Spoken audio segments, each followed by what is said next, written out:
FAQs about Sequoiadendron giganteum. As a plant enthusiast, I've spent a lot of time researching and caring for different species of trees. One of the most magnificent trees I've encountered is the Sequoiadendron giganteum, also known as the giant redwood, belong to the Cupressaceae family. These towering giants have fascinated me for years, and I've come across a number of frequently asked questions about them.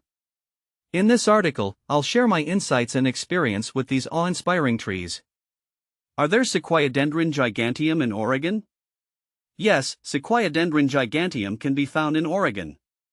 While these trees are native to the Sierra Nevada in California, they have been successfully grown in other areas with similar climates, including Oregon.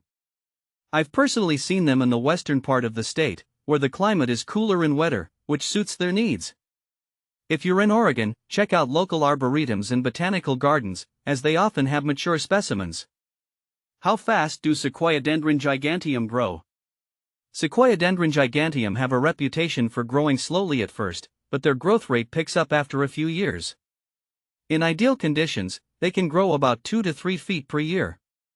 When I planted a young giant redwood in my yard, I noticed that after the initial slow start, it quickly began to gain height, especially when I made sure it had ample water and nutrients. That said, it's important to have patience because these trees are built for the long haul. How tall are giant redwood Sequoiadendron giganteum? These trees are among the tallest living organisms on Earth. Mature Sequoiadendron giganteum can reach heights of 250 to 300 feet, with some specimens even surpassing that. The tallest trees in their natural habitat of the Sierra Nevada can stand well over 300 feet. Seeing one up close is an awe-inspiring experience, and it's a reminder of nature's grandeur. How to pronounce Sequoiadendron giganteum? Sequoiadendron giganteum is pronounced as Sequoiadendron giganteum.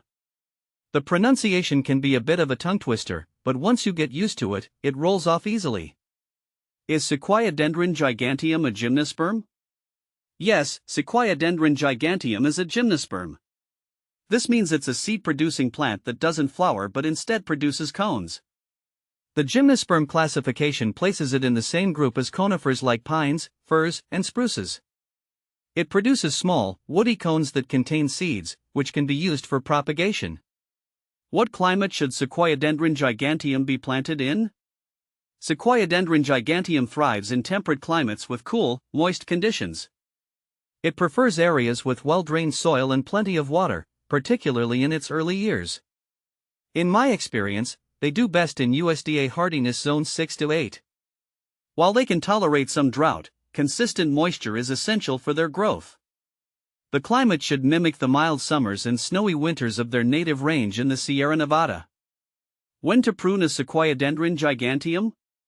Pruning Sequoiadendron giganteum should be done in late winter or early spring before new growth starts. I've found that it's important to prune only dead or damaged branches to avoid stressing the tree. These trees don't require frequent pruning, but occasional trimming can help maintain their shape and health. Be careful not to over-prune, as these trees rely on their branches for support. Where can I purchase Sequoiadendron giganteum hazelsmith for sale? The hazelsmith cultivar of Sequoiadendron giganteum is known for its cold hardiness. It's a bit more challenging to find, but nurseries that specialize in rare or exotic trees often carry it. I've had success finding hazelsmith online through specialized tree nurseries. Before purchasing, always verify the source to ensure you're getting a healthy specimen. Sequoiadendron giganteum versus Sequoia sempervirens. People often confuse Sequoiadendron giganteum with Sequoia sempervirens, the coast redwood. While both are redwoods, there are distinct differences.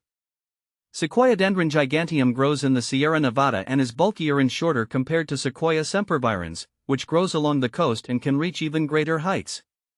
Sequoias also have a thinner bark compared to the thick, fire-resistant bark of Sequoiadendron. Personally, I find Sequoiadendron more majestic due to its massive trunk and historical presence in mountain forests. How to care for Sequoiadendron giganteum? Caring for Sequoiadendron giganteum requires attention to watering and soil conditions. These trees need plenty of water, especially during their early years. I make sure to water mine deeply once a week, and I mulch around the base to retain moisture. Additionally, they prefer slightly acidic to neutral soil. Fertilizing isn't necessary for mature trees, but younger ones benefit from a balanced fertilizer in the spring. Can you grow Sequoiadendron giganteum indoors? Unfortunately, growing Sequoiadendron giganteum indoors is not practical. These trees require vast amounts of space, light, and water to thrive. They are best suited to outdoor environments where they can grow to their full potential. I've tried growing seedlings indoors for short periods before transplanting them outside, but they quickly outgrow indoor containers. Is Sequoiadendron giganteum toxic? Sequoiadendron giganteum is non-toxic to humans and pets, making it a safe choice for households with animals and children. In my experience, it's a wonderful addition to a garden without posing any risk. What are common problems with Sequoiadendron giganteum? One common issue is root rot, which can occur if the tree is planted in poorly drained soil. Pests like bark beetles can also be a problem, although Sequoiadendron's thick bark offers some protection. I've also noticed that young trees are susceptible to drought stress, so it's important to keep them watered during dry periods. Can Sequoiadendron giganteum be propagated? Yes, Sequoiadendron giganteum can be propagated from seeds or cuttings. I've had success with both methods, though growing from seeds requires more patience. Cuttings tend to root more quickly but require careful attention to humidity and temperature.